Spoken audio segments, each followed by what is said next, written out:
Nagsisimula ang kwento sa isang misteryosong lalaki na nakatago sa itaas ng bubong ng isang kastilyo, naghihintay na mamatay ang lahat ng ilaw upang makapasok siya sa lugar at patayin ang kanyang target. Ngunit bago pa man siya makagalaw, naramdaman niya na may tao sa likod niya at lumingon upang makita ang isang batang lalaking may itim na buhok na nakatayo sa tuktok ng isa sa mga tore, na nakatingin sa kanya mula sa malayo. Agad na nanginginig ang nakatalukbong lalaki, na iniisip na ang batang ito ay isa pang hitman tulad niya. Ngunit nang tinignan niya ng malapitan, napagtanto niya na ang batang ito ay walang iba kundi ang maalamat na tahimik na mamamatay tao na kilala sa kanyang napakalakas na kakayahan. Napagtanto ng nakatalukbong lalaki na wala siyang pag-asa para sa pagtakas at kailangan niyang lumaban, kaya agad siyang tumakbo upang makakuha ng mas magandang anggulo, at naghagis ng mga matutulis na spike na metal sa tahimik na mamamatay tao. Sa kasamaang palad para sa kanya, masyadong mabilis ang mamamatay tao, at walang kahirap-hirap na umiwas sa kanyang atake bago tumakbo ng diretso sa nakatalukbong lalaki. Hinugot ng lalaki ang kanyang punyal at sinubukang tapusin ito sa isang saksak, ngunit ang batang may itim na buhok ay nagawang harangin at pigilan ang kanyang atake gamit ang kanyang sariling punyal sa isang iglap. Ngayon ay nagpalitan sila ng atake sa bubong bago mahusay na inalis ng bata ang armas ng kanyang kalaban. Hindi madaling sumuko ang hitman, dahil muli siyang naghagis ng isang dosenang spike, na iniwasan ng mamamatay tao, ngunit ito ay lumikha ng isang pagkakataon para sa nakatalukbong lalaki na umatake. Sa kasamaang palad para sa kanya, nauna nang kumilos ang batang may itim na buhok at umiwas sa atake at lumitaw sa likod niya. Ang nakatalukbong hitman ay nagsimulang mawalan ng pag-asa, nang napagtanto niya na napakalaki ng pagkakaiba ng kapangyarihan sa pagitan nila, at sinubukan niyang ihagis ang lahat ng mayroon siya sa mas batang mamamatay tao. Ngunit nanatiling mahinahon ang bata, umiwas at hinarangan ang bawat taga at saksak na inihagis sa kanya ng hitman, maging ang kanyang sikretong nakatagong sandata sa sapatos. Dahil doon, wala nang anumang magagawa ang hitman, habang ang mamamatay tao ay sinaksak siya sa braso bago binali ang kanyang mga binti, at iniwan siya sa bubong. Hindi makapaniwala ang hitman kung gaano siya kadaling pinanghawakan ng bata, ngunit tinanggap niya ang kanyang pagkatalo nang bumagsak ang isang espada mula sa langit, na tinapos ang kanyang paghihirap magpakailanman. Sa pagkawala ng kanyang kalaban, pumasok ang mamamatay tao sa silid ng kanyang target na natutulog sa kama ng walang kaalam-alam sa panganib na kinakaharap niya. Muli niyang pinatatag ang kanyang loob at inilabas ang kanyang punyal upang saksakin ang kanyang target at tinapos ang kanyang misyon. Kamakailan lamang, ang nakakatakot na mamamatay tao na ito ay isang ordinaryong malungkot na binata na nagngangalang Akira, na nagmula sa Japan na nag-aaral sa high school, at mas gusto niyang mag-isa at magbabasa ng manga sa kanyang telepono. Karamihan sa kanyang mga kaklase ay hindi siya gaanong pinapansin, ngunit isang mapagpalang araw, may bigla ang pagkasira sa kanilang realidad ang nangyari, at siya nakasama ang lahat ng kanyang mga kaklase ay inilipat sa isang ganap na naiibang mundo sa gitna ng isang hukuman. Lahat sila ay natakot, nagtataka kung ito ay panaginip o isang uri ng kalokohan, nang dumating ang isang matandang salamangkero sa pamamagitan ng isang pintuan, nagsasabing nais makipag-usap sa kanila ang kamahalan na isang hari. Wala sa kanila ang nakakaintindi kung anong nangyayari, habang ang ilan ay nag-iisip na ito ay isang uri ng costume party. Ngunit hindi nagtagal, pumasok ang hari sa silid kasama ang prinsesa, at tinanggap sila sa bagong mundo kung saan sila ay tinawag ng isang espesyal na ritual ng mahika. Agad na nagsimula ang hari sa kanyang negosyo, nagsasabing siya ang pinuno ng pinakamalaking kaharian ng mga tao, na kasalukuyang nasa banta ng atake mula sa mga demonyo. Inaangkin niya na tanging isang bayani mula sa ibang mundo ang nagtataglay ng tunay na kapangyarihan upang talunin ang demonyong Panginoon para sa ikabubuti ng lahat, kung hindi ay lahat sila ay mapapahamak sa kamatayan at pagkawasak. Pagkatapos ay nagsalita ang salamangkero, nagsasabing kailangan nilang hanapin kung sino ang bayani, at inutusan ang bawat isa na sumulong at ilagay ang kanilang mga kamay sa kristal na mahika ng paisa-isa.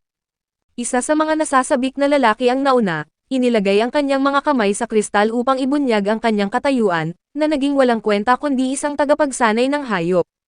Mukha siyang nabigo, ngunit sinabi sa kanya ng salamangkero na huwag mag-alala, dahil mayroon pa rin siyang mga istatistika na malayo sa abot ng sinumang normal na tao.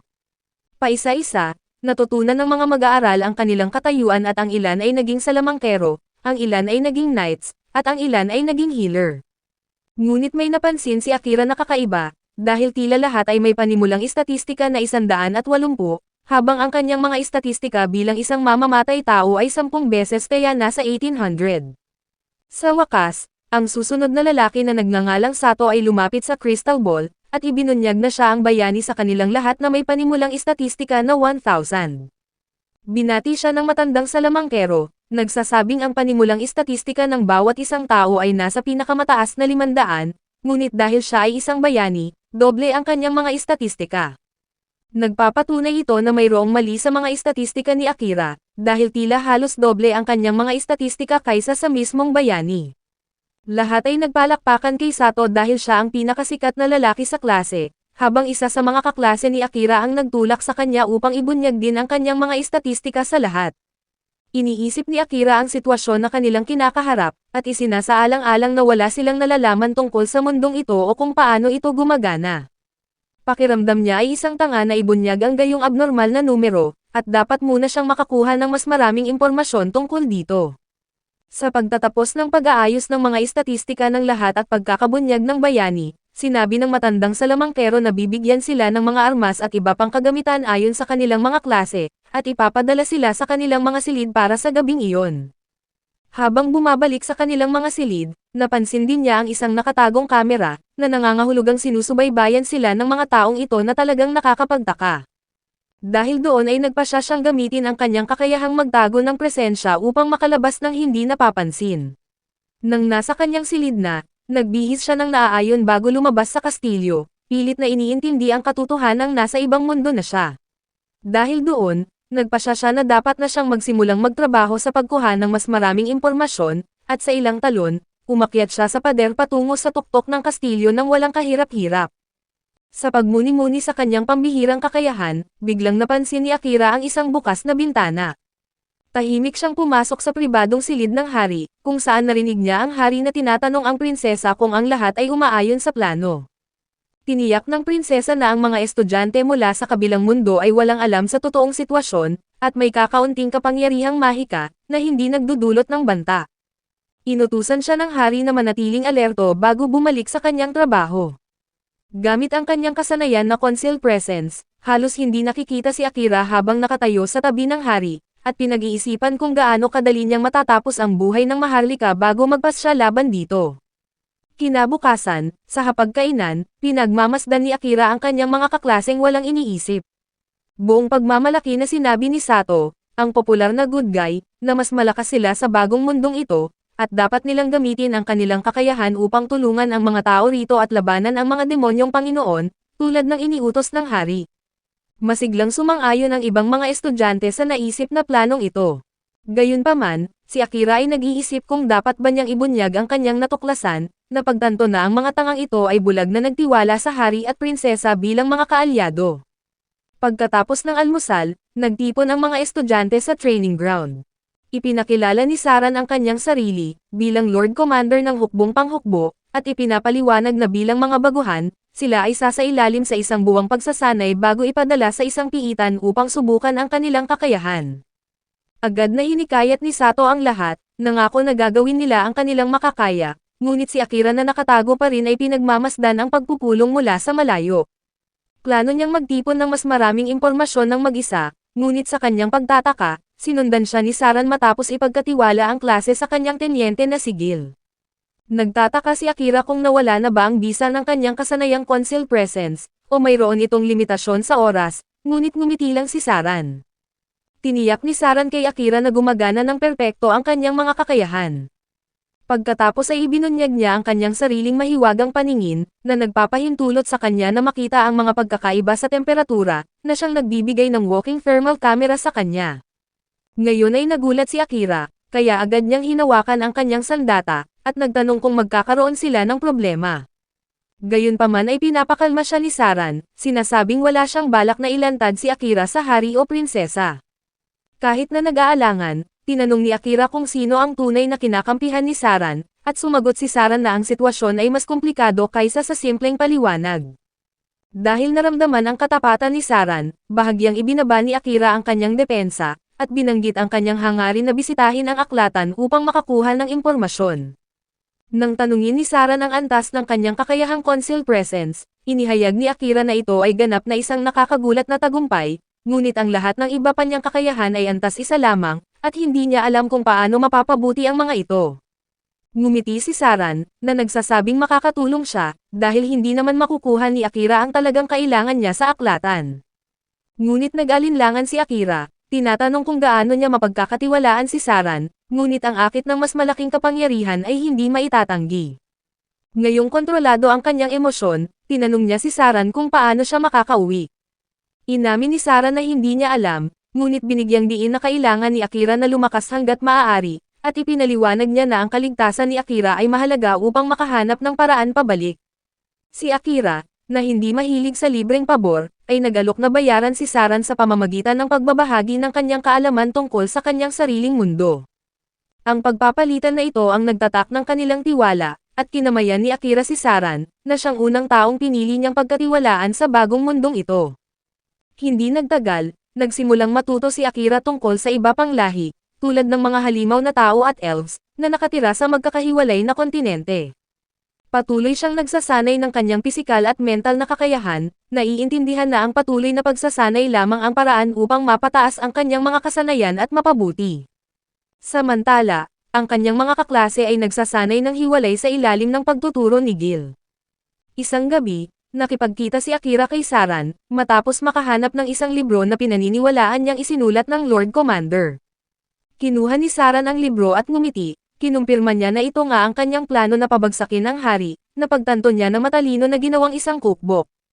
Isiniwalat ni Saran na ang hari ay isang sirang tao na hindi na kayang ayusin, at malapit nang magsagawa ng isang mapanganib na plano upang baguhin ang takbo ng mundo, na hindi maaaring hayaan ni Saran. Sa kabila ng pagiging commander ng mga Royal Knight na may sagradong tungkulin na protektahan ang hari, naramdaman ni Saran na kailangan niyang kumilos. Nauunawaan ni Akira ang problema ni Saran, at inamin na nagkaroon siya ng pagkakataong patayin ang hari noong gabing tinawag sila, ngunit hindi niya nagawa. Mainit na sumagot si Saran na tama ang desisyon ni Akira, na pinaalalahanan siya na ang pagiging isang mamamatay tao ay hindi nangangahulugan na kailangan niyang gumawa ng pagpatay. Sa wakas, lumipas ang isang buwan, at ang mga bayani ay handa na para sa mga piitan, at sinalubong sila ng buong lungsod na nagpalakpakan at sumisigaw. Gayunpaman, mula sa malayo ay napansin ni Akira ang isang babaeng nakatalukbong na nakatingin sa kanila ng masama. Ginamit niya ang kanyang kakayahan upang lumitaw sa likod nito, na ikinagulat niya, at tinanong niya kung bakit siya nakatingin sa kanila ng may labis na galit. Ipinaliwanag ng babaeng may asol na buhok na kinikilala sila ng lahat sa lungsod bilang mga bayani, ngunit alam niya ang tunay na sakripisyo na ginawa upang tawagin sila. Inamin ni Akira ang kanyang kawalan ng kaalaman tungkol sa anumang sakripisyo, ngunit siya na tulad ng isang NPC, ay sinabihan siyang alamin ito ng mag-isa at lumakad palayo. Hindi nagtagal, pumasok sila sa piitan, kung saan lumalabas ang mga halimaw mula sa bawat sulok. Ang bawat bato ay tila nagpapalitaw ng isang trapdoor, na naglalabas ng mas maraming halimaw. Ang mga estudyante ay mukhang pagod at mahina, habang walang kapaguran na pinigilan ni Akira ang mga umaatake, at pagkatapos ay tinanong niya si Saran kung dapat silang bumalik. Sinabi ni Saran na sapat na ang nagawa nila sa araw na iyon, at ginamit niya ang kanyang banal na kakayahan para linisin ang daanan sa harapan nila. Inutusan ni Gil ang lahat na tumakbo patungo sa labasan, pero natuklasan nila na nasa ilalim pa rin sila ng lupa at hinarangan ng isang grupo ng mga halimaw. Biglang naalala ng Cringe Lord na si Sato ang usok na bomba na ibinigay sa kanila ng prinsesa, na sinasabing ito ang magtataboy sa mga halimaw, kaya itinapon niya ang bomba sa kanila. Ngunit sa kanyang takot ay isang minotaur ang lumabas mula sa usok, at dumating si Gil sa eksena. Nagulat na makita ang isang minotaur sa itaas na palapag, dahil dapat ay mas malalim pa ito sa mga piitan. Agad na kumilos si Akira, umiwas sa atake at tumalon sa ibabaw ng halimaw at sinaksak ito sa ulo, ngunit sa kanyang pagtataka, nagkapira-piraso ang kanyang punyal kaya napilitan siyang umurong. Nanatili si Sato sa lupa, napakahina para buhatin ang kanyang espada, ngunit sinabi ni Akira sa kanya na manatili sa likod dahil siya ang nakatakdang bayani na tatalo sa Demon King. Dumating si Commander Saran sa eksena, at napagtanto kung gaano kalala ang sitwasyon nila, nang iminungkahi ni Akira na gamitin niya ang kanyang espesyal na kakayahan at ipaubayan na lang sa kanya ang iba. Sinabi ni Saran na maaaring delikado ito, ngunit matapos makita ang determinasyon sa mga mata ni Akira, nagpasya siyang ituloy at gamitin ang salamangka. Agad na isang malaking kidlat ang tumama sa Minotaur habang si Akira ay pumwesto sa likod ng halimaw, na handa ng sumalakay. Ginamit ni Akira ang kanyang shadow magic at nagpadala ng matatalim na pako na gawa sa purong dilim patungo sa Minotaur, na nahihirapan pa rin sa kidlat ni Saran. Gayunpaman, nagawa ng halimaw na makawala at inatake si Akira, hindi alam na nakapagcast na siya ng kanyang salamangka. Habang hinahampas ng Minotaur ang kanyang mabigat na palakol kay Akira, nabutas ang kamay nito ng mga madilim na pako.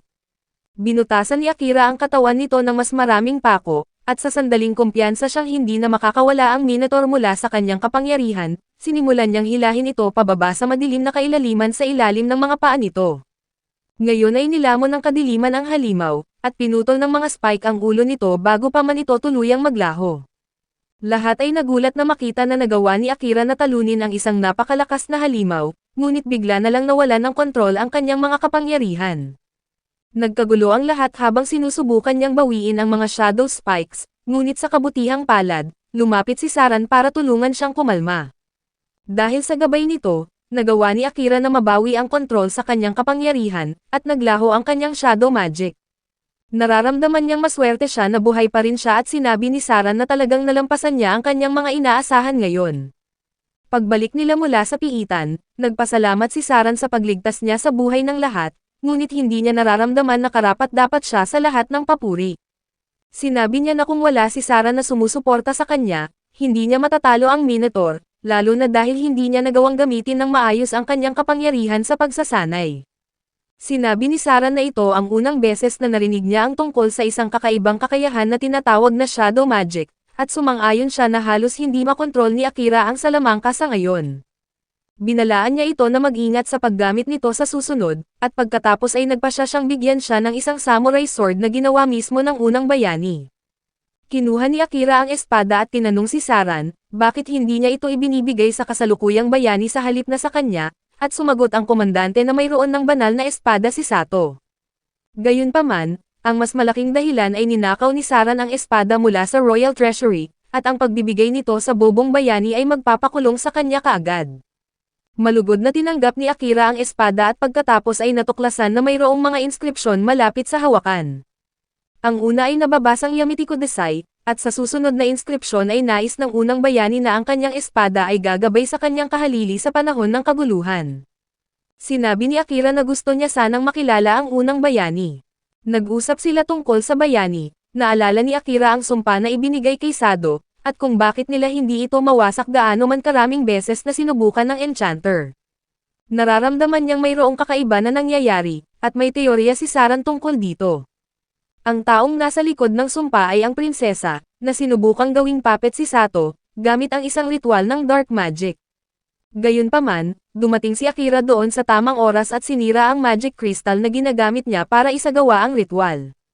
Nagalit ang prinsesa at nagtanong kung paano siya naglakas loob na pumasok sa kwarto ng isang babae nang walang pahintulot, at itinuro lang ni Akira ang kanyang espada sa kanya, na sinasabing ang isang mangkukulam na nagmumura ng ibang tao ay hindi isang babae.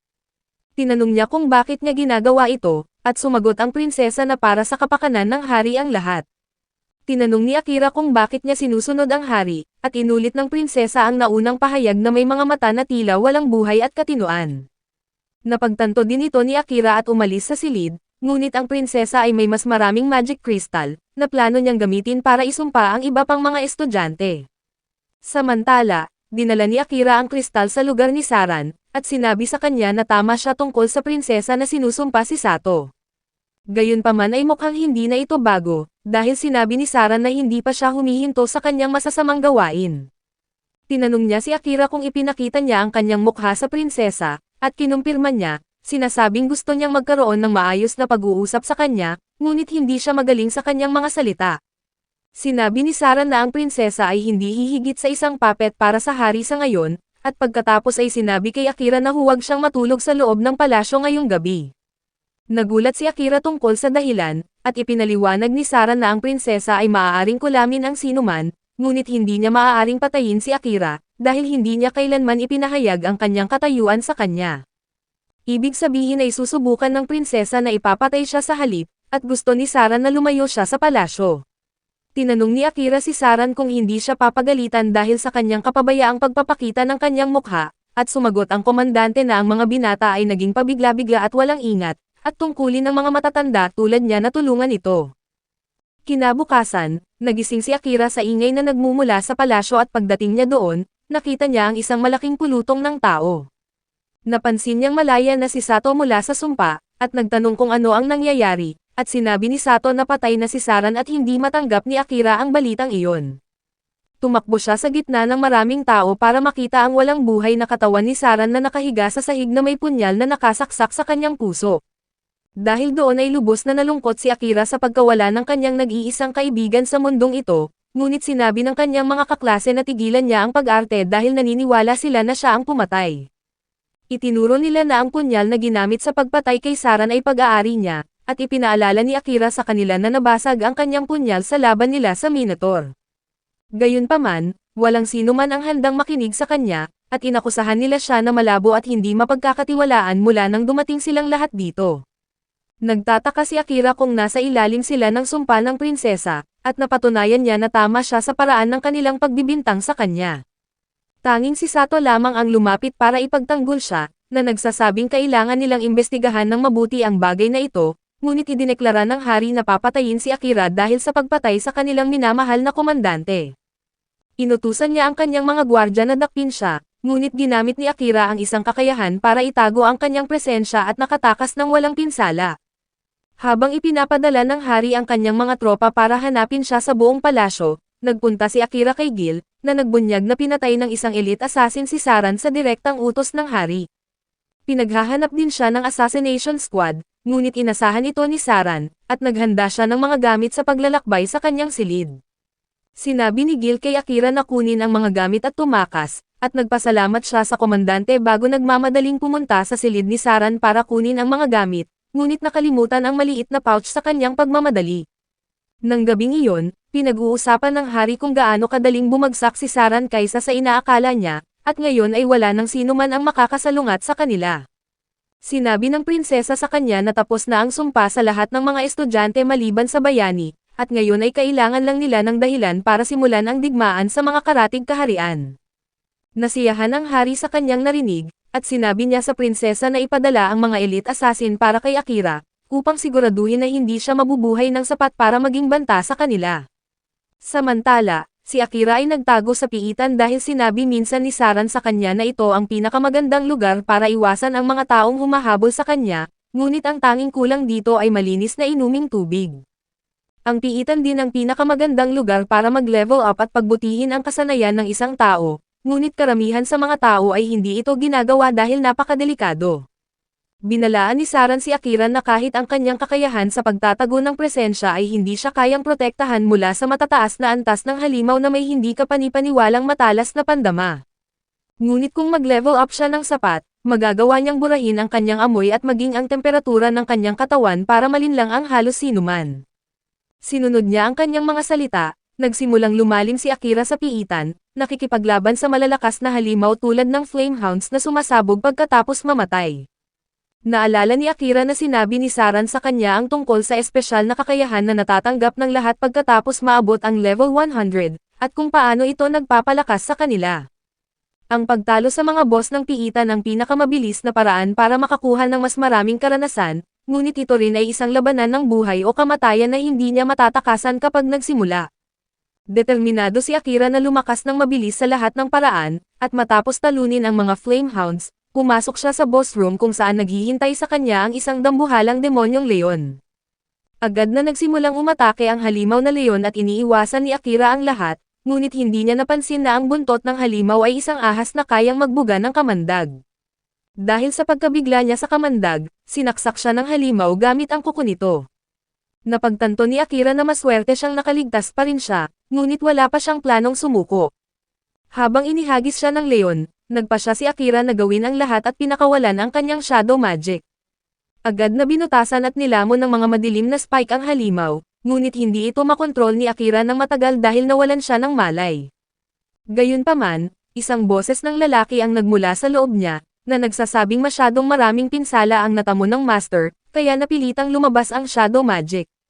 Mabilis na lumapit ang anino sa kanyang katawan at pumasok sa healing mode, gamit ang mana na nakaimbak sa kanyang shadow magic para pagalingin ang kanyang mga sugat.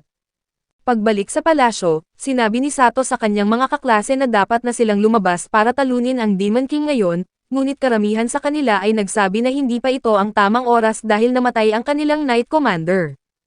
Iginiit ni Sato na kailangan nilang kumilos ngayon o magiging huli na ang lahat, ngunit karamihan sa mga estudyante ay nasa ilalim ng sumpa, at sinabi nila sa kanya na walang saysay ito. Idineklara ni Sato na mag-isa siyang pupunta sa piitan kung ganun, ngunit sa kabutihang palad, mayroong ilang mga taong handang sumama sa kanya. Hindi maintindihan ni Sato kung bakit pipiliin nilang sumunod sa kanya gayong sila ay sinumpa, ngunit tiwala sila na nalampasan nila ang kanilang sumpa. Sinabi ng enchanter na nagawa niyang makilala ang mga sinumpa at normal na tao, at sigurado siya na ang lahat dito ay malaya sa sumpa. Inangkin ng matangkad na asasin na si Asahi ang karangalan para dito, sinasabing malabo niyang naaalala na pinuputol ang ilang kakaibang kristal sa isang hindi kilalang silid. Hindi niya naaalala kung paano siya napunta doon, o kung paano siya nakakita ng isang samurai sword, ngunit mula ngayon ay ilang estudyante na ang malaya sa sumpa. Lumabas na si Gil ang gumawa ng lahat, dahil ang kanyang kasanayan ay mas malakas kaysa sa anumang sumpa pagdating sa paggawa ng kanyang target na gawin lang ang isang simpleng aksyon. Natutuwa siya na nailigtas niya kahit paano ang ilang estudyante dahil iyon ang huling utos ni Saran, at ngayon ay maaari na lamang niyang ipagdasal ang kanilang kapalaran para sa kanilang paglalakbay. Samantala, iniisip ni Asahi na kailangan nilang makipagtulungan kay Akira sa lalong madaling panahon, dahil siya lamang ang nakakaalam ng katotohanan noong silang lahat ay sinumpa. Naalala niya ang oras mula sa totoong mundo kung saan nakita niya si Akira na nagtatrabaho sa isang riles. Humiling si Akira sa kanya na itago ito dahil ayaw niyang malaman ng kanyang mga kaklase at maliit na kapatid ang tungkol sa kanyang trabaho, at walang problema si Asahi doon. Habang sila ay nag-uusap tungkol sa kanilang mga kapatid na babae, natuklasan nilang magkaibigan pala ang mga batang babae, ibig sabihin ay may dahilan silang maging magiliw sa isa't isa.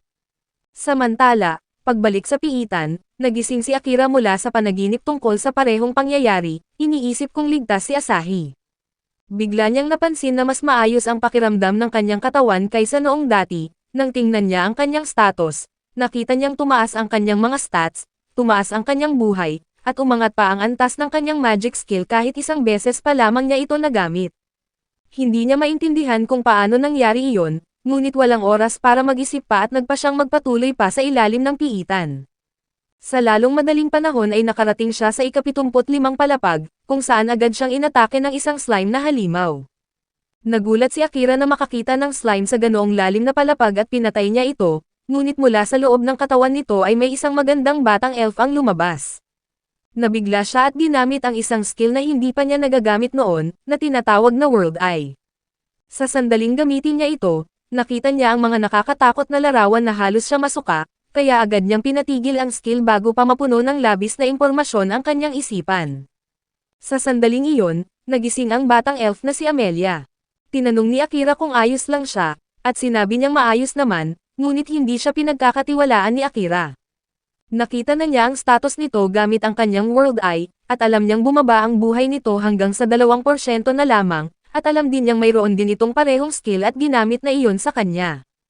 Tinawag siya nito sa pangalan at tinanong kung saan sila naroroon, at ipinaliwanag niya na nasa piitan sila kung saan siya nagpapalakas, pagkatapos ay binatikos niya ito tungkol sa kawalan ng respeto sa pagsusuri ng status ng iba. Bago pa niya matapos, nawalan ito ng malay sa kanyang harapan, ngunit nang malaman niyang may lagnat ito, inakay ni Akira si Amelia papunta sa ika-69 na palapag para gumaling. Nang magising si Amelia na nagulat, sinabihan siya nito na uminom ng tubig para manatili ang kanyang lakas, pagkatapos ay binigyan siya ng lugaw na kainin. Tinanong niya kung bakit siya dinala mula sa ika-75 palapag, at ipinaliwanag ni Akira na iyon ang pinakamalapit na palapag na may pinagkukunan ng tubig, pagkatapos ay sinabihan itong magpahinga. Pinasalamatan niya ito sa pagligtas sa kanya at inihayag na siya ay isang prinsesa, bagamat parang wala namang pakialam si Akira. Nang ganap ng gumaling ay sumama si Amelia kay Akira, at nang makarating sila sa ika-80 palapag, ginamit niya ang kanyang gravity magic para tumulong sa labanan, ngunit hindi komportable si Akira na sundan siya nito sa panganib. Ipinagtanggol ni Amelia na pareho silang pupunta sa iisang direksyon, at ipinangako na sapat siyang malakas para alagaan ang sarili, kaya wala nang magagawa si Akira kundi payagan itong sumama. Sa lalong madaling panahon ay pumasok sila sa silid ng boss, kung saan isang nakakatakot na dragon ang naghihintay, na handang pumatay ng sino mang makapasok. Bumuga ang dragon ng asol na apoy patungo sa kanila, ngunit nakaiwas sila sa tamang oras. Ngayon ay itinago ni Akira ang kanyang presensya habang pinigilan ni Amelia ang dragon gamit ang kanyang gravity magic, para bigyan siya ng pagkakataong umatake. Gayunpaman, naramdaman siya ng dragon sa kabila ng kanyang invisibility spell at tinamaan siya. Sumigaw si Amelia na nadarama ng nilalang ang kanyang mana at sinabihan na pagsamahin ito sa kapaligiran, ngunit hindi pa natutunan ni Akira kung paano gawin iyon. Sa halip ay lumaban siya tulad ng dati, ginamit niya ang kanyang shadow magic na nagpadala ng isang dark spike patungo sa dragon, tumama ito sa mukha ng halimaw at napilitan itong magtungo sa kabilang direksyon. Sa pagkakataong iyon, sinaksak niya ang mata ng dragon gamit ang kanyang espada, na nagpabagsak dito. Humanga at pinuri ni Amelia ang kanyang walang takot na paraan ng pakikipaglaban, ngunit bago pa niya maitanong ang tungkol sa kanyang mga kapangyarihan, nagsimulang kumikinang ang katawan ng dragon. Sa pagtataka nilang dalawa, ito ay nagbago ng anyo at naging isang malaking aswal na pusa. Gumamit si Amelia ng World Eye at natuklasan na ang pusa ay isang shapeshifter, at iyon ang dahilan kung bakit hindi ito kasing lakas ng tunay na dragon. Tinanong niya si Akira kung bakit hindi niya gaanong ginagamit ang skill na iyon, at naalala niya kung paano muntik nang pumutok ang kanyang ulo noong huling subukan niya ito, at naniniwala siyang masyado pa siyang mababang antas para magamit ito ng maayos. Ngunit iminungkahi ni Amelia na ang problema ay iniiwasan niya lamang ang skill, ngunit sa sandaling iyon, nagising ang itim na pusa at nagsalita. Nabigo ito dahil natalo siya ng isang tao at isang elf, kahit na nagbago lamang siya ng anyo bilang dragon para lang magsaya. Nagulat si Akira na kayang magsalita ang halimaw, at naiinis na parang binaliwala siya ng pusa. Ipinaalam ng pusa na hindi siya katulad ng ibang mga halimaw na umaasa lamang sa kakayahan, siya ay isang nilalang na may mataas na talino na nilikha mismo ng Demon Lord. Sumagot si Akira na walang pagkakaiba iyon, dahil ang susunod niyang atake ay magpapahinto sa kanya sa pakikipaglaban. Hindi naman nag-alala ang pusa tungkol sa pagkamatay, ngunit sinabing may mensahe siya para kay Akira bago siya mamatay. Tumayo ito at naglabas ng isang nakakatakot na aura, at inihayag na hinihintay siya ng Demon Lord sa kanyang kastilyo, malalim sa loob ng Demon Continent ng volcano. Nagduda si Akira at tinanong kung paano siya nalaman ng Demon Lord at bakit siya tinatawag. Sumagot ang pusa na ang Demon Lord ay lampas sa kanyang pag-unawa at hindi na siya nagsasalita, pagkatapos ay humiga at sinabihan si Akira na patayin siya. Ngunit tumanggi si Akira at tumawa ng mapangasar ang pusa. Sinabihan na tigilan na ang pagpapanggap na marangal, dahil ang mga tao ay nakikita ang lahat ng demonyo at halimaw bilang mga kaaway, kaya dapat na itong patayin. Hindi sumasang-ayon si Akira sa pusa para sa kanya, ang tunay na kaaway ay ang hari, at hindi siya naniniwala na ang mga demonyo ay likas na kanilang kaaway. Ngunit ipinapaalala sa kanya ni Amelia na hindi magbubukas ang pintuan ng boss room, maliban na lamang kung patayin nila ang boss o patayin sila nito. Sumang-ayon ang itim na pusa. Tinatanong kung plano ni Akira na mamatay dahil sa pananatili doon. Nang itanong ng pusa kung bakit hindi niya ito patayin, ang sagot ni Akira ay parehong simple at nakakagulat. Sinabi niyang mahilig siya sa mga pusa, at hindi tulad ng ibang mga halimaw, nakikipag-usap ang itim na pusa sa kanya. Naniniwala siya na may paraan para umalis nang hindi pinapatay ang pusa, at naalala ni Amelia na may ibang opsyon pa.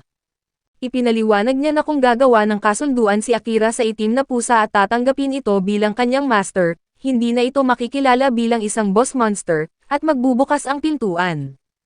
Tumawa ang itim na pusa sa ideyang iyon, sinasabing ang ritual ay kayang gawin lamang ng isang bihasang gumagamit ng mahika na may malakas na kontrol sa mana, at wala namang ganitong kakayahan si Akira. Ngunit hindi sumasang-ayon si Amelia, inihayag na ang mana ni Akira ay lampas na sa kinakailangang limitasyon. Ipinapaalala niya sa pusa na inihiwalay ni Akira ang kanyang mana sa kanyang katawan para malinlang ito, isang kakayahan na tanging ang unang bayani lamang ang nakakagawa. Tiwala si Amelia na kaya itong gawin ni Akira, bagamat hindi siya sigurado kung magtatagumpay. Nang itanong ni Akira kung ano ang mangyayari kung mabibigo siya, sumagot ang itim na pusa na mamamatay ang isa sa kanila, at sa pinakamasamang sitwasyon, maaaring mamatay silang dalawa. Gayunpaman ay handa si Akira para rito. Ngunit hindi maintindihan ng pusa kung bakit, at sinabihan niya si Akira na magpatuloy na lamang dahil wala siyang pakialam kung mabuhay man o mamatay. Nagalit dito si Akira, na binatikos ang pusa sa pagiging walang pakialam nito. Sinabi ng pusa na walang kasiyahan ang pagiging demonyo ng mas matagal, kaya nagpa siya si Akira na kausapin ito mamaya para maintindihan niya. Tinanong niya si Amelia kung paano isasagawa ang ritual, at sinabi nitong ang unang hakbang ay bigyan ng bagong pangalan ang pusa. Pinangalanan niya itong Knight, dahil ang balahibo nito ay parang langit sa gabi. Walang reaksyon ang pusa sa bagong pangalan, kaya lumipat si Akira sa susunod na hakbang, ibinuhos ang mana sa paa nito. Binalaan siya ni Amelia na wala na siyang babalikan kapag nagsimula na siya, at kung hindi niya makakayang kontrolin ang pusa ay maaari siyang mamatay. Tiwala si Akira na magtatagumpay siya, habang ibinubuhos niya ang kanyang mana sa paa ni Knight, isang malakas na alon ang bumaha sa kanya, at napunta siya sa isang nasusunog na lungsod. Natakot siya sa nakakatakot na tanawin, at nakita niya si Knight na winasak ang mga lungsod, pinapatay ang sinumang sinusubukang tumakas. Sinubukan ni Akira na pigilan ito, ngunit inatake siya ni Knight gamit ang Dark Mana, na nagdulot ng malubhang pinsala. Nang tumayo muli si Akira, sinabihan siya ni Knight na tigilan na ang pag-alinlangan at patayin na siya dahil iyon lamang ang paraan para mabuhay. Gayunpaman ay hindi pa rin kayang patayin ni Akira ito, kaya sinugod ulit siya ng halimaw gamit ang kanyang malalakas na kuko.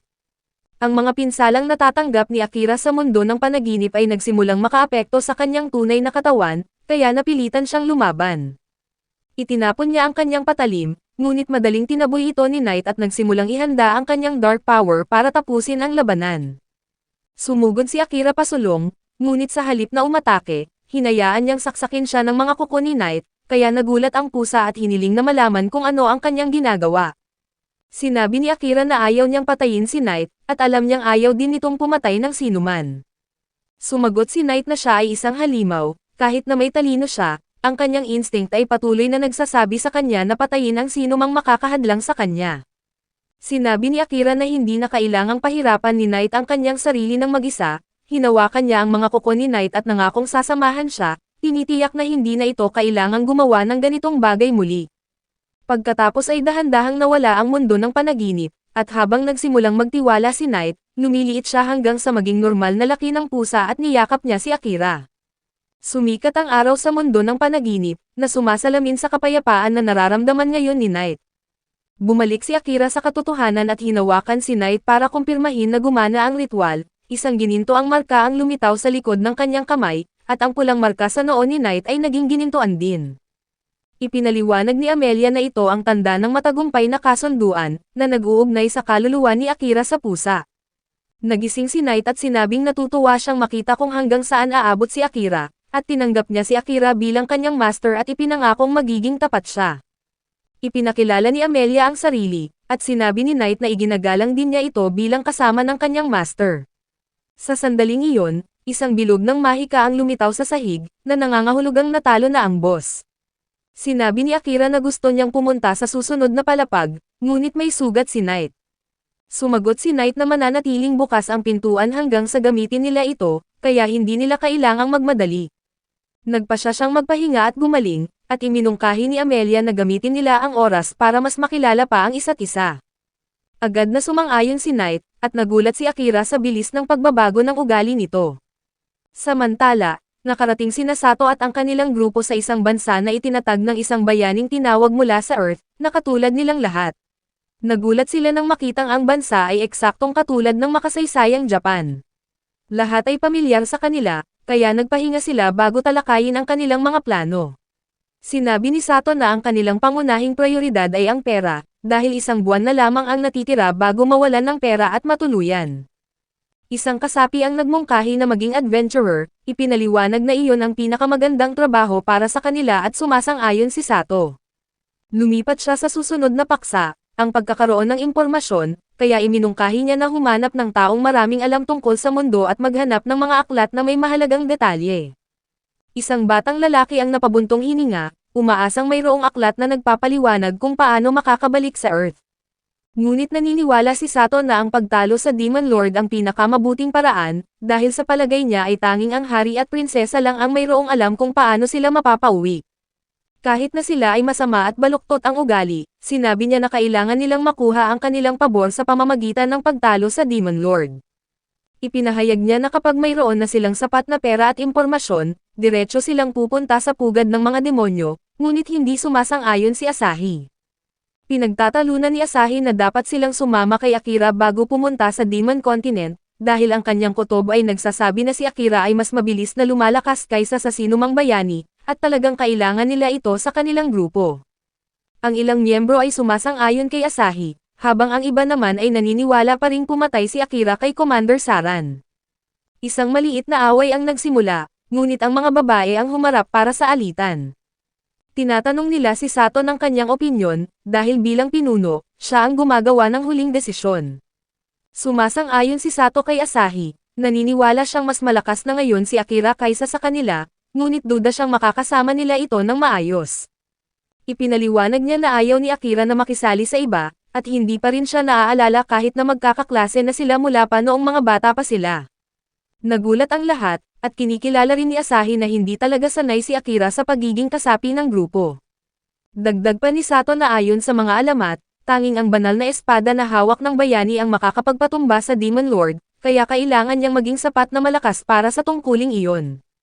Sa palagay niya kahit na makita nila si Akira, hindi ito papayag na makisama kung sila ay masyadong mahina. Dahil dito, nagpasya siya na manatili sila rito sa bansang ito habang nagsusumikap na palakasin ang kanilang sarili. Samantala, ikinwento ni Amelia kay Akira at Knight ang kanyang nakaraan. Pinalayas siya sa kanyang bansa ng sarili niyang kapatid na babae, at ang mga tauhan ng kapatid ay determinadong patayin siya. Hinabol siya hanggang sa isang bangin, kaya ginamit niya ang kanyang gravity magic para mahulog sa ilog sa ibaba, at ang agos ng tubig ang nagdala sa kanya patungo sa ligtas na lugar, ngunit sugatan at pagod siya. Pagkatapos ay sinamantala ng isang itim na slime ang kanyang kahinaan at nilamon siya ng buo, at ang susunod na alam niya ay nasa dungeon na siya, at niligtas na siya ni Akira. Nalulungkot si Akira para sa kanya, ngunit may napansin si Knight na hindi magkatugma. Sinabi niyang hindi kumakain ng tao ang mga slime, at kahit na nilamon man siya nito, matagal na siyang natunaw bago pa siya mailigtas. Hindi rin maipaliwanag ni Amelia ito, ngunit nagpapasalamat siya sa slime na nagdala sa kanya kay Akira. Iminungkahi ni Akira na bumalik siya at subukang ayusin ang lahat kasama ang kanyang kapatid, ngunit sumuko na si Amelia, dahil hindi niya naramdaman na may lakas siya para harapin ito. Sinabi ni Akira na maaari namang ayusin ang mga problema sa pamilya kahit paano, binanggit niya na mayroon din siyang kapatid na babae na pasaway, ngunit mahal na mahal niya. Tinanong ni Amelia at Knight kung gusto niyang bumalik sa kanyang mundo para makita ang kanyang pamilya. Sumagot si Akira ng oo, ngunit idinagdag na may ibang bagay siyang kailangang gawin muna. Sinimulan niyang pag-usapan si Saran, ang lalaking nagturo sa kanya kung paano mabuhay sa mundong ito, at naiinis ng husto ng isipin ang mga taong pumatay sa kanya. Pinangakuan niya na papatayin niya ang hari at prinsesa dahil sa pagpatay nila kay Saran, at ang kanyang ugali sa pagpatay ay napakalakas na ikinabigla at napaigik sina Amelia at Knight. Sumigaw si Amelia ng kanyang pangalan, na nagising sa kanya mula sa kanyang galit. Nang mahinahon na siya, sinabi ni na Amelia at Knight na kilala nila si Saran dahil isa itong tanyag na Knight Commander. Napagtanto ni Akira na masyadong tensyonado ang kapaligiran, kaya kumuha siya ng kanyang guwantes at itinaas ito, ngunit dahil sa instinct ng pusa ay tumalon si Knight para hulihin ang guwantes. Natutuwa si Akira na ang ganitong paraan ay gumagana sa mga pusa sa kanilang bahay, at gumagana rin sa kanyang monster familiar. Nais din itong subukan ni Amelia, at hindi nagtagal ay magkakasama silang tatlo habang niyayakap si Knight para maramdaman ang lambot ng kanyang balahibo. Pinaalalahanan ni Knight si Akira na seryosohin pa ang mga bagay-bagay, dahil magkakaugnay ang kanilang mga kaluluwa, kaya kung ang isa ay mamatay ay mamamatay din ang isa pa. Alam na ito ni Akira, ngunit masaya lamang siyang mayroon siyang pusa bilang familiar dahil mahal niya ang mga pusa. Sinabi ni Amelia na naiinggit siya, dahil mahal din niya ang mga pusa, at nang matapos na sila sa paglalaro, nagpasya silang umalis na sa dungeon. Tinanong ni Akira kay Knight kung saan sila dadalhin ng teleportation magic circle, ngunit wala namang alam ang pusa. Ipinaliwanag nito na iilan na lamang ang mga demonyong nakakaalam kung paano gumawa ng ganitong mga mahika. Nagpasya si Akira na hahanapin niya ang mga demonyong iyon, at hikayatin silang tumulong sa kanya kapag nakarating na siya sa Demon Continent. Biglang naalala ni Amelia ang isang kwento, ang mga malaasol na magic circle ay nagdadala ng mga tao sa lugar na pinakamamahal nila. Kung maraming tao ang pumasok, ang bilog ay tumutugon lamang sa pagnanasa ng isang tao. Nag-aalala si Akira na maaari itong magdulot ng problema, ngunit tiniyak siya ni Amelia na pupunta siya kahit saan basta kasama siya. Hindi na iniisip pa ni Akira ang sinabi nito habang siya ay pumasok sa bilog. Iniisip niya kung maaari siyang dalhin pabalik sa kanyang pamilya, ngunit ibinaba niya ang ideyang iyon at inuna muna ang kanyang paghihiganti. Ngayon ay gumana ang magic circle, at ang grupo ay na-teleport sa isang kagubatan kung saan makikita ang isang napakalaking puno sa malayong distansya. Nagulat si Amelia, ngunit kinilala ito ni Knight bilang World Tree, at ang ibig sabihin ay nasa Elf Forest sila. Hindi makapaniwala si Amelia na napunta sila rito, ngunit sa palagay ni Akira ay magandang lugar ito. Biglang may isang elf na nakatago sa puno ang nagpakawala ng isang pana patungo kay Amelia. Sa kabutihang palad, napansin ito ni Akira sa tamang oras at hinila siya palayo sa landas ng pana. Sumugod siya patungo sa elf, tinabig ang isa pang pana gamit ang kanyang dagger bago mabilis na makalapit, pagkatapos ay hinila niya pababa ang elf at kinilala ito ni Amelia. Sinabi ni Liam na hindi niya inaasahang makikita ang traidor nang dumating siya para siyasatin ang liwanag sa lugar na ito, at sinabihan si Amelia na tumakas kung mahalaga sa kanya ang kanyang buhay. Sinuntok ni Akira ito para makatulog, at wala siyang pakialam sa mga sinasabi ni Liam, ngunit napagtanto niya na huli na siya dahil nakapalibot na sa kanila ang mga elf. Ang kapatid ni Amelia na si Kilika, ang mismong namumuno sa grupo, at sinabihan si Amelia na mamamatay na siya ngayong kusang loob siyang bumalik sa kanilang bansa. Naalala ni Amelia ang nakaraan noong perpekto pa ang lahat. Siya ang prinsesa ng kaharian ng mga elf, at kasama ang kanyang kasintahan na si Liam, inaalagaan niya ang kanyang nakababatang kapatid na si Kilika na siyang ipinagmamalaki niya. Ngunit hindi nagtagal ang perpektong buhay na iyon, biglang sinabi ni Liam na gusto niyang kanselahin ang kanilang pagpapakasal. Bagamat nalungkot, sinabi ni Amelia na kausapin na lamang nito ang kanyang ama, na nagsagawa ng kanilang pag-aayos na pag-aasawa. Sa sandaling iyon, dumating si Kilika at sinabing ayaw ni Liam na ikasal kay Amelia dahil siya ay ang anak ng Blight. Iyon pa lamang ang simula ng mga kalungkutan ni Amelia, at hindi nagtagal, pinamumunuan ni Kilika ang mga sundalo para hulihin siya. Tinawag siyang kriminal ng lahat at sinusubukang hulihin, ngunit nakaligtas siya at kalaunan ay nakilala si Akira. Ngayon, habang nakatayo sa harap ng kanyang nakababatang kapatid, kinakabahan siya. Nananawagan siya kay Kilika na huwag siyang atakihin at nangakong aalis siya sa bansa, ngunit walang balak si Kilika na hayaan siyang umalis ngayong pagkakataong ito, patuloy pa rin itong nanunuya sa nanginginig na si Amelia hanggang sa lumapit si Akira at sinabihang isara ang kanyang mabahong bibig. Hiniling ni Kilika na malaman kung sino siya at bakit tinutulungan niya ang isang kriminal. Sumagot si Akira na siya lang naman ay isang mabait na assassin sa kanilang lugar, na nakipagkaibigan sa kanyang kapatid ilang araw lamang ang nakalipas. Tinanong niya kung ano nga ba ang ginawa ni Amelia para tratuhin siya ng ganito, at tinanggal ni Kilika ang takip sa kanyang braso para ipakita ang mga pinsalang dulot ng lason. Nagulat si Akira nang sabihin ni Kilika na binigyan siya ni Amelia ng isang gamot na pampagaling, ngunit may lason iyon na ang naging kanyang kasalanan. Sinimulan ng lahat na murahin si Amelia bilang isang malupit na traidor, ngunit ipinahayag niya na tunay na pampagaling ang ibinigay niya. Tinanong ni Kilika kung sinasabi ba ni Amelia na binahiran niya ang sarili niya ng lason para sisihin siya, at tumahimik si Amelia. Pagkatapos ay lumapit si Kilika kay Akira, nagpapasalamat dahil dinala niya ang hinahanap na kriminal pabalik sa kanilang bansa. Nang makalapit na siya, ginamit niya ang kanyang espesyal na kakayahan para mahulog ito, at huli na si Amelia para sabihan siya dahil tapos na ang spell.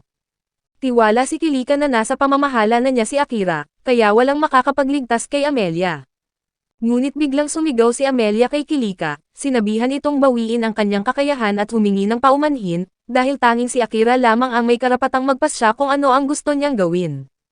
Ngayon ay nagulat si Kilika, dahil hindi pa niya nakikitang lumaban si Amelia noon, ngunit pagkatapos ay sinabihan sila ni Akira na tumahimik at sinasabing walang epekto sa kanya ang gayumang spell.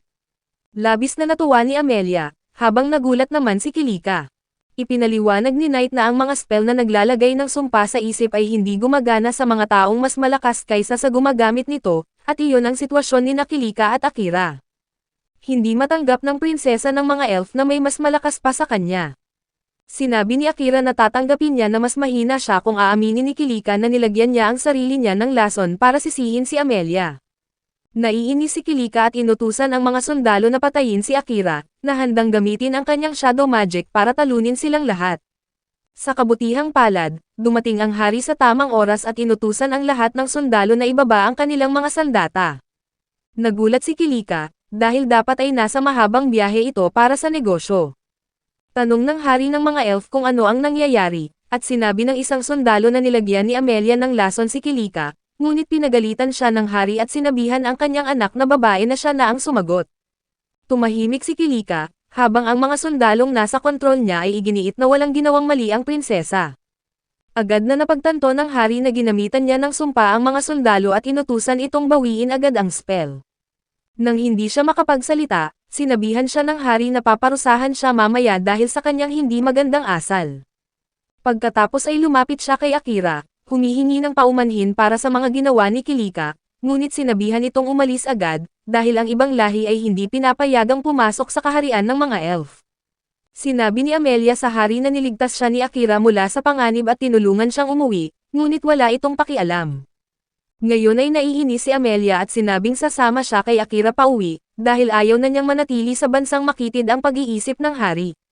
Nagalit ang hari dahil dito, sinabihan si Amelia na tigilan na ang pag-iisip na maaari siyang gumawa ng kahit ano, dahil siya ang susunod na mamamahala sa kanilang kaharian at kailangan niyang manatili para alagaan ito. Natakot si Amelia, ngunit sinabi ni Akira sa hari na walang sino man ang may karapatang gumawa ng mga desisyon para sa kanya, at handa siyang labanan ang sino mang susubukang alisin ang kanyang kalayaan. Sa sandaling iyon, muling gumising si Liam. Nang malaman niyang sinuntok ni Akira ang isa sa kanilang pinakamahusay na mandirigma, nagpasya siyang bigyan ito ng pagkakataon, hinamon niya si Akira ng isang laban kung saan nakataya ang mga karapatan ni Amelia, at inihalal si Kilika bilang kanyang kinatawan. Tinanggap ni Akira ang hamon at sumunod sa hari patungo sa World Tree, kung saan gaganapin ang kanilang laban. Humingi ng paumanhin si Amelia dahil nadamay siya sa gulo, ngunit sinabi ni Akira na kusang loob siyang tumulong, at pagkatapos ay tinanong niya ang tungkol sa pagiging anak ng Blight ni Amelia. Ipinaliwanag ni Amelia na kapag ang isang kambal ay hindi kahawig ng kanilang mga magulang, tinatawag itong anak ng Blight, na sinasabing magdudulot ito ng malaking kasawian sa kanilang bansa. Nagulat si Akira nang malaman na magkambal sila ni Kilika, habang sinabi ni Knight na ang kwento tungkol sa anak ng Blight ay napatunayang kwentong barbero na lamang maraming taon na ang nakalipas. Kinumpirma ito ni Amelia, ngunit binanggit na marami pa ring gumagamit ng mga salitang iyon para sa kanya dahil hindi siya kahawig ng kanyang mga magulang. Hindi nagtagal ay nakarating sila sa World Tree, at nagpasya si Akira na huwag itago ang kanyang presensya dahil gusto niya ng patas na tagumpay. Binalaan siya ni Amelia na mag-ingat, dahil si Kilika ang pinakamahusay na mandirigma ng mga elf. Sinabi ni Akira na tila mataas pa rin ang respeto niya sa kanyang bastos na kapatid sa kabila ng lahat ng ginawa nito, at sumagot si Amelia na nakita niya ang pagsisikap ni Kilika sa kanyang pagsasanay. Nang malapit na magsimula ang laban, hindi pa rin binubuksan ni Akira ang kanyang espada. Sinabihan siya ni Kilika na gamitin niya ito, ngunit sinabi ni Akira na ayaw niyang mapatay ito nang hindi sinasadya. Akala ni Kilika ay madali niyang matatalo si Akira at mababawi ang tiwala ng kanyang ama, ngunit hindi man lang ito binibigyang pansin ni Akira. Sa halip, pinasalamatan niya si Amelia sa pagtatanggol sa kanya kanina, na ikinatuwa at namula ang mukha nito. Nagbigay ng utos ang hari para simulan ang laban, at agad na sumugod si Kilika kay Akira. Malakas niyang inihagis ang kanyang espada, ngunit mas mabilis si Akira at madaling nakaiwas sa kanyang mga atake. Pagkatapos ay kinikilala niya na malakas at mabilis si Kilika para sa isang elf, ngunit hindi pa rin ito maabot ang kanyang husay. Nalampasan niya ito at tinulak palayo, ngunit may lihim na kasangkapan si Kilika, binigyan niya ng wind magic ang kanyang espada at nagpadala ng isang malakas na hangin patungo kay Akira, na nagpabalik sa kanya. Naiwasan niya ito, ngunit patuloy pa ring umaatake si Kilika, at hindi nagtagal ay nakahanap ng pagkakataon si Akira para sumugod pabalik, sinipa niya si Kilika sa paa, at sa sandaling tumayo ito ay nasa likod na siya nito. Sinabihan siya ni Akira na sumuko na at ayusin ang relasyon nila ni Amelia, ngunit tumanggi si Kilika, at ipinahayag na hindi niya mapapatawad ang kanyang kapatid na kinukuha ang lahat mula sa kanya. Sumugod siya ng isa pang malakas na atake, na nagpabalik kay Akira, ngunit nang itinabig niya ang wind spell sa gilid ay tumama ito sa mga sundalong elf. Inutusan ni Akira si Knight na protektahan si Amelia mula sa mga walang ingat na atake, kaya nagbago ng anyo si Knight sa kanyang mas malaking forma para harangan ang mga atake ng hangin. Samantala, sumigaw si Kilika na wala nang natira sa kanya dahil kinuha na ito ni Amelia. Naalala niya ang kanilang kabataan, nang magkasama pa sila, ngunit nang malaman na si Amelia ay isang spirit medium na kayang hubugin ang mundo kung mabubuo ang kanyang kapangyarihan, nagsimulang tanggapin ng iba si Amelia. Dahil doon ay tumigil na sila sa pag-aalala kay Kilika, at ang pagkabigo na iyon ang nagpabago sa kanya, at ngayon ay gusto niyang bawiin ang lahat mula kay Amelia, na nakatingin sa kanya ng may pag-aalala. Sa sandaling iyon, dumating si Liam na may dalang isang bagay na binalot at hiniling kay Amelia na gamitin ito para iligtas si Kilika. Ang bagay ay isang sanga mula sa Holy Tree, at gamit ang kapangyarihan nito, pinalaya ni Amelia ang lahat mula sa panghihimasok ni Kilika sa isip ng iba. Nang makita na wala na siyang kontrol sa sinuman, nawalan ng bait si Kilika at ibinuhos ang kanyang buong lakas para atakihin si Akira. Napagtanto niya na kung maiiwasan niya ito ay mapapahamak si Amelia, kaya gumamit siya ng shadow magic para labanan ang wind attack ni Kilika, ngunit alam niya na mas malakas siya at mapapatay ng kanyang atake si Kilika kung magpapatuloy ito. Sa isang iglap, hinila niya ang shadow magic patungo sa kanyang sarili, at habang bumalot sa kanya ang mga anino ay natakot si Akira na maaaring masaktan siya, ngunit sa kanyang pagtataka, ang kanyang katawan ay binigyan ng isang madilim na aura. Hindi niya maintindihan kung ano ang nangyayari, ngunit sumugod pa rin siya pasulong, nagkabanggaan sila ni Kilika at natumba ito. Nabigo si Kilika dahil wala nang natira sa kanya at nagsimulang umiyak, ngunit sinabihan siya ni Akira na tigilan na ang pagdadalamhati, dahil hindi niya nakikita ang mga taong tunay na nag-aalala sa kanya. Lumapit sina Amelia at Liam, at sinabi ni Kilika na maliit ang tingin niya kay Liam dahil siya ang unang nakalaya sa kanyang panghihimasok sa isip.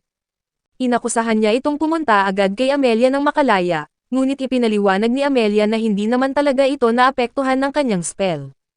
Hindi ito pinaniniwalaan ni Kilika at tinanong kung paano siya mapaparusahan para sa kanyang mga kasalanan, ngunit sinabi ng hari na kung may sino mang dapat parusahan, siya mismo iyon. Nang hindi maunawaan ni Kilika, tinanggal niya ang magic spell na kanyang ibinuhos dito.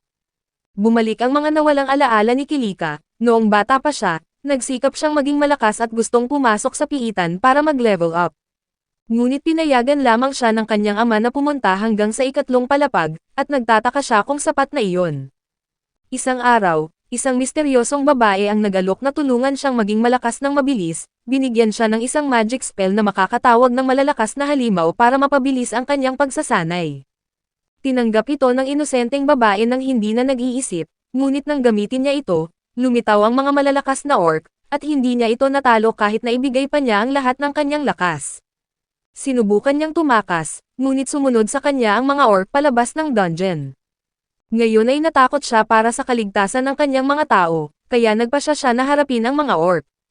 Sa sandaling malapit na siyang matalo, dumating si Liam kasama ang mga sundalo para tumulong, ngunit isang mabilis na goblin ang tumalon mula sa mga damo at sinaksak ang dibdib ni Liam. Habang natutuwa ang misteryosong babae at ipinagdiwang ang tagumpay ng kanyang plano, labis na nalungkot si Kilika, kaya napilitan ang hari na gumamit ng mahika para kalimutan niya ang lahat ng nangyari. Sa kabutihang palad, niligtas ni Amelia ang lahat sa pamamagitan ng paglikha ng isang spell para buhayin si Liam at ang mga nasugatan na sundalo. Mula noon, umiwas ang lahat kay Kilika para hindi mapagbantaan na malaman niya ang totoo, na naging dahilan para isipin niyang tinanggihan na siya para kay Amelia na spirit medium. Ipinaliwanag ng hari na gusto niyang manalo si Kilika sa laban kontra si Akira, para patunayan ang kanyang halaga bilang isang prinsesa at bigyan siya ng kumpiyansa para harapin ang pagkabigla ng pagbabalik ng kanyang mga alaala. Ngunit dahil hindi siya nanalo, kinailangan niyang ibalik ang mga alaala nito sa ibang paraan. Biglang lumuhod si Liam sa harap ni Kilika, ipinaliwanag na ayaw niyang masaktan ni Kilika si Amelia, kaya nagkukunwari siyang naapektuhan ng kanyang gayumang spell at tumulong sa pagpapaalis kay Amelia. Hindi makapaniwala si Kilika, at ibinunyag ng hari na isang dahon mula sa World Tree ang pumasok sa katawan ni Liam nang mabuhay ito muli, na ginawang halos hindi maapektuhan ng anumang negatibong epekto. Humingi ng paumanhin si Liam dahil hindi niya naayos ang mga bagay para hindi magdulot ng pinsala, at napagtanto ni Kilika na siya ang nasa maling landas mula pa noong una. Siya ang nagsisisi sa lahat kay Amelia, kahit na siya mismo ang sanhi ng mga problema ng lahat sa paligid niya. Nagsimulang umiyak at sinaktan ang kanyang sarili sa mga salita, ngunit pinigilan siya ni Amelia at sinabing kahanga-hanga naman si Kilika. Nagkaroon ng emosyonal na pagkikita muli ang magkapatid, at nagmadaling tumakbo ang mga sundalo para tingnan si Kilika at gamutin ang kanyang mga sugat. Nagulat siya nang makitang nag-aalala ang lahat sa kanya kahit na hindi na siya nasa kontrol ng iba. Nang gabing iyon, naghanda ng pagdiriwang ang hari para kay Akira bilang pagdiriwang sa kanyang tagumpay sa laban, at sumang-ayon na hayaan na si Amelia ang magpasya para sa kanyang sariling hinaharap. Pinili niyang sumama kay Akira kahit saan ito pumunta, at ibinunyag nito na ang susunod nilang pupuntahan ay ang Beastman Continent, dahil sinabi ni Knight na iyon ang pinakamagandang lugar para ipagpatuloy ang kanyang paglalakbay. Matapos ang pagdiriwang, tinawag ni Amelia si Akira sa isang tahimik na lugar at hiniling na sabihin ang kanyang pangalan. Ginawa niya ito, at masaya si Amelia na marinig itong tawagin siya sa pangalan, at nangakong hindi na sila maghihiwalay, ngunit kinikilabutan si Knight sa kanilang pag-uugali na parang mga bata. Samantala, ang mga kaklase ni Akira ay nasa isang barko. Humingi ng paumanhin si Sato kay Asahi dahil hindi na nila hinintay pa si Akira, ngunit naiintindihan ito ni Asahi, dahil hindi sila lalakas kung mananatili lamang sila sa isang lugar. Iyon ang dahilan kung bakit sila patungo sa Beastman Continent para magsanay at makakuha ng mas mahusay na mga sandata. Hindi nagtagal, oras na para umalis na sina Akira at Amelia sa kaharian ng mga elf, at nagtitipon ang lahat para magpaalam sa kanila. Lubos nang naayos ang relasyon ni na Amelia at Kilika, sinabihan ni na Liam at Akira ang isa't isa na alagaan ng mabuti ang kanilang mga kasama. Pagkatapos ay sinabi ng hari na may mga sundalong sasama sa kanila hanggang sa hangganan ng kanilang bansa, dahil maraming mga krimen ang nangyari sa lugar na iyon nitong mga nakaraang araw. Niyakap ni Amelia si Akira, sinasabing sapat na ang lakas nito para protektahan siya, ngunit nababahala pa rin ang hari. Kusang loob na sinabi ni Kilika na siya na ang pupunta para protektahan si Amelia sa halip na magpadala ng mga sundalo, at gusto ring sumama ni Liam. Ang lahat ng iba pang sundalo ay nag-alok din na sumama, ngunit tumanggi si Akira dahil ayaw niyang maging kilalang tao. Sumakay sina Akira at Amelia sa isang karwahe patungo sa hangganan, habang ang mga sundalo ay nagbabantay sa paligid. Tinanong ni Akira si Knight kung bakit tahimik ito sa harap ng hari ng mga elf, at sumagot si Knight na karamihan ay hindi mahilig sa mga halimaw, kaya nanahimik siya para hindi magdulot ng problema kay Akira. Tinanong pa ni Akira kung maaari bang mapahamak si Knight sa Demon King kung masyadong mahinahon ito. Kinumpirma ito ni Knight, dagdag pa na konektado pa rin ang kanyang mga pandama sa Demon King, na nakakakita at nakakarinig sa lahat ng ginagawa niya. Gayunpaman, hindi kinokontrol ng Demon King ang kanyang pag-uugali o katapatan, at ipinahayag ni Knight na hindi niya tatalikuran si Akira. Nang itanong ni Akira kung ano ang gagawin niya kung kailangan nilang labanan ang Demon King, sinabi ni Knight na ayaw na niyang isipin iyon ngayon. Ipinaliwanag nito na gustong makita ng Demon King si Akira, at iminungkahi ni Amelia na baka gusto lang nitong maging kaibigan si Akira. Sumang-ayon si Knight, binanggit kung gaano kahanga-hanga si Akira nang balutin niya ang sarili ng shadow magic, isang kasanayan na hindi makakayang gamitin ng sinumang bayani. Sinabi ni Akira na hindi naman kasing kahanga-hanga tulad ng iniisip nila, ngunit sa sandaling iyon, tumunog ang kanyang kakayahan sa pagtukoy ng panganib. Inutusan niyang ihinto ang karwahe at lumabas para makita ang mga kriminal na naghihintay kasama ang isang bihag. Banta nilang papatayin ang batang babae kung gumalaw man ang grupo ni Akira, at binigyan sila ng lubid para itali ang kanilang mga sarili. Nakilala ng isang bandido si Amelia, at naisip na matutuwa ang kanilang amo na matatanggap ang prinsesa ng mga elf bilang handog. Habang abala ang mga bandido, gumamit si Akira ng kanyang kasanayan para itago ang kanyang presensya at natumba silang lahat bago pa sila makagalaw. Nang lumitaw siyang muli, nasa sahig na ang mga bandido, at sinabihan ni Akira ang mga sundalo na itali sila. Samantala, pinalaya ni Amelia ang bihag, at inimbestigahan ni Akira ang mga bandido tungkol sa kanilang amo na tinatawag nilang Graham. Ipinaliwanag ng isang sundalo na si Graham ay isang maharlika sa Europe, na ang pinakamalaking bansa ng mga beast folk. Sinabihan ni Akira ang mga sundalo na dalhin ang mga bandido pabalik sa kabisera, sinasabing makakapagpatuloy na siya mag-isa mula roon. Binanggit ng mga sundalo na may utos silang samahan siya hanggang sa daungan, ngunit nakumbinsi sila ni Akira na bumalik na lamang. Hindi nagtagal, nakarating sila sa daungan at sumakay sa isang barko. Sinabi ni Akira na sa sandaling makarating sila sa Beastman Continent, makakakuha siya ng magagandang sandata at mas lalakas pa. Nagulat si Amelia na gusto pa rin niyang lumakas, at sumagot si Akira na gagawin niya ang lahat para makapaghiganti kay Commander Saran. Binanggit ni Knight na ang bayan sa daungan ng kontinente ay may piitan kung saan maaari siyang magsanay, bagamat tatagal ng ilang araw ang paglalakbay kaya dapat silang magpahinga at tamasahin ang biyahe. Habang nagsisimula ng maglayag ang barko, natuwa si Amelia at nagsalita tungkol sa paggaya ng mga eksena mula sa mga pelikula, na gustong gawin ng kilalang post kasama siya. Ngunit si Akira ay isang taong mahiyain at tahimik, kaya hindi siya binigyang pansin, at sa halip ay nagsimulang basahin ang isang aklat na ibinigay sa kanya ng hari bilang regalo. Sinumpa ni Amelia ang kanyang ama dahil binigyan ito ng bagay na nakakagambala sa kanya, ngunit hindi ito pinansin ni Akira. Patuloy siyang nagbabasa sa buong paglalakbay, at lumipas ang mahabang panahon, nakarating na sila sa Beastman Continent. Ang kanilang unang destinasyon ay ang bayan ng Daungan ng Ur, kung saan napansin ni Akira na mga tao lamang ang gumagawa ng mabibigat na trabaho. Hindi niya ito pinag-isipan ng mahaba at nagpatuloy sa kanyang daan, ngunit tatlong mga mandurukot ang humadlang sa kanya at hiniling na iwanan niya ang batang elf at tumakas na lamang. Ang kanilang ugali ang nagbigay ideya sa kanya na ang mga beastman ay may diskriminasyon laban sa mga tao. Hindi pinapansin ng mga mandurukot ang lakas niya at sumugod para suntukin siya, ngunit gumamit si Akira ng kanyang shadow magic para itapon ang mga bilog na mahika sa mga mata nila, na nagdulot ng pagkabulag sa kanila. Pagkatapos ay nagtungo siya sa lungsod, kung saan lahat ay tila natatakot kay Knight. Tinanong ni Amelia si Knight kung alam niya kung bakit ito nangyayari, at sumagot ito na may malalim na dahilan ang mga tao sa kontinente na matakot sa mga itim na pusa. Hindi nagtagal, nag-book ng kwarto sina Akira at Amelia sa Sugu Hotel at nag-enjoy ng masustansyang pagkain. Nagpa siya si Akira na magpahinga, ngunit sinabi ni Amelia na napakalaki ng kanilang mga kama, at iminungkahi niya na sapat na ang isang kama para sa kanilang dalawa. Nagulat si Akira sa kanyang direktang pananalita, at nagsimulang gampanan ni Knight ang papel bilang gwardya para kay Amelia, sinabing maglalakad muna siya sa gabi at dapat nilang gawin ang gusto nila.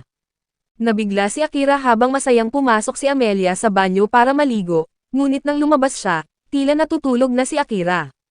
Gayunpaman ay ayaw niyang gisingin ito, kaya dahan-dahang hinalikan niya ito sa pisngi at humiga sa tabi nito.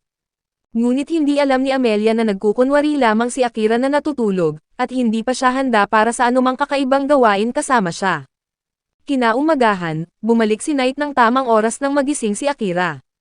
Sandali pang nagising si Amelia, at sinabihan sila ni Knight na magbihis dahil may darating na bisita. Ang bisita ay si Crow, isang beastman na panday na tinawag ni Knight para tulungan si Akira. Malungkot na sumagot si Crow na hindi siya maaring tumanggi sa tawag mula sa Nightmare of Alderia, at nagtataka si Amelia sa pangalang iyon, ngunit may ideya na si Akira kung ano ito at hindi na siya nagtanong pa. Ipinakilala niya ang sarili, at agad na hiniling ni Crow na makita ang kanyang sandata. Ipinakita ni Akira ang kanyang espada na may maraming gasgas, at agad na nalaman ni Crow kung saang piitan ito ginamit batay sa mga pattern ng pinsala. Nabighani si Akira at tinanong kung maaari itong ayusin, at sumagot si Crow na gagawin niya ito sa tamang halaga ng pera at mga hilaw na materyales. Sumang-ayon si Akira, pagkatapos ay humiling ng 20 sandatang panghagis.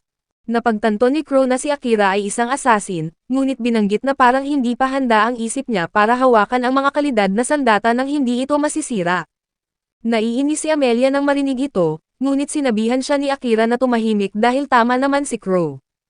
Idinagdag pa ni Knight na bagamat panday na ngayon si Crow, dati itong miyembro ng Heroes Party. Nagulat sina Akira at Amelia, ngunit ayaw ng pag-usapan ni Crow ang nakaraan, at iniabot niya kay Akira ang listahan ng mga kailangang materyales at halaga ng pag-aayos bago umalis. Sinabi ni Knight kay Akira na sa kabila ng mayabang na ugali ni Crow, ito ang pinakamahusay na panday sa buong kontinente. Naniniwala si Akira, ngunit nagtanong kung paano siya mabilis na makakakuha ng kailangang pera. Iminungkahi ni Knight na pumunta sila sa dungeon para manghuli ng mga halimaw, upang makakakuha siya ng pera at makakalikom ng maraming materyales ng sabay. Samantala, hindi mapakali si Amelia at biglang sinabing pupunta siya para kausapin si Crow, at sinabi ni Akira kay Knight na samahan siya habang siya naman ay mangangalap ng impormasyon. Sinundan ni Amelia si Crow sa kanyang pagawaan, at malamig itong tinanong kung ano ang kailangan niya. Binanggit ni Amelia na ang dating Heroes Party ay nabigo na talunin ang Demon Lord, at tanging ang bayani at mga miyembro ng Beastman ang nakauwi. Akala ni Crow na gusto niyang magtanong tungkol sa elf na miyembro rin ng kanilang grupo, ngunit hindi interesado si Amelia. Sa halip, gusto niyang matutong lumaban mula sa kanya, ipinapaliwanag na siguradong malakas ito para makatakas mula sa kastilyo ng Demon Lord.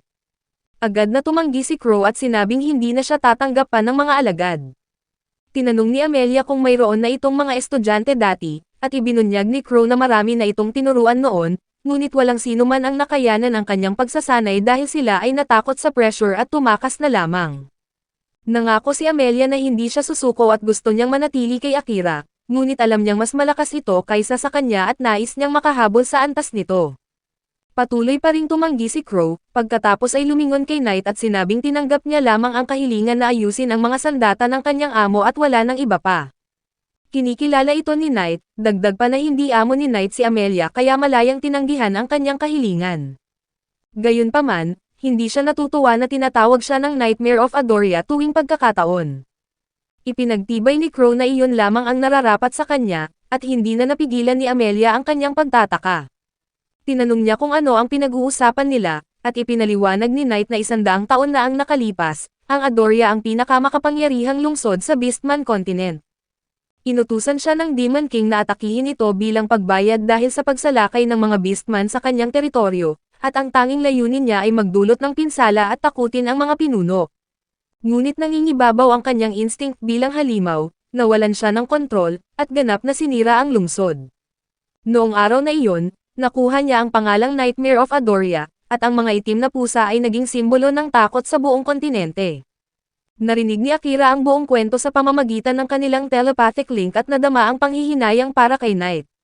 Sinabi ni Knight kay Amelia na ang insidente ay nagdulot sa kanya ng labis na pagkabalisa sa kanyang isip na hindi na niya nakita ang saysay ng buhay, ngunit matapos makilala si Akira, nakayanan na niya ang kanyang kahihiyan sa nakaraan at ngayon ay nais na mabuhay para sa kanyang bagong amo.